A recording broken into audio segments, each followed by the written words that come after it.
কবি নজরুল ইসলামের একটা কথা ছিল কিংবা একটা লেখা এরকম ছিল, আমি জানি চিরজীবন আমাকে কাঁদতে হবে, কারণ আমি যে তোমাকে চেয়েছি।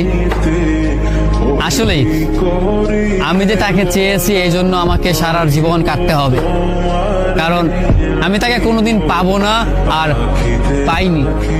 পাইনি বলেই আমার কান্না করতে হয়।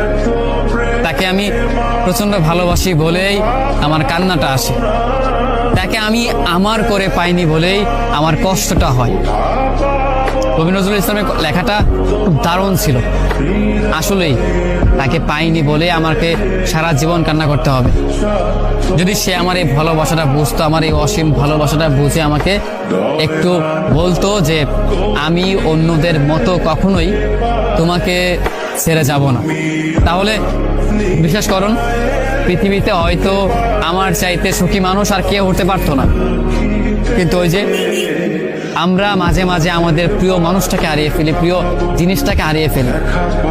মাঝে মাঝে দেখা যায় যে এই জিনিসটাকে নিয়ে আমাদের হাজারো স্বপ্ন, হাজারো ভালোবাসা, সেই জিনিসটাই আমাদের হাজারো স্বপ্ন, হাজারো ভালোবাসাটা ভেঙে দেয়। যাকে নিয়ে আপনি সারাটা জীবন সুখে থাকার চিন্তা করেন, সেই মানুষটাই আপনার এই সুখে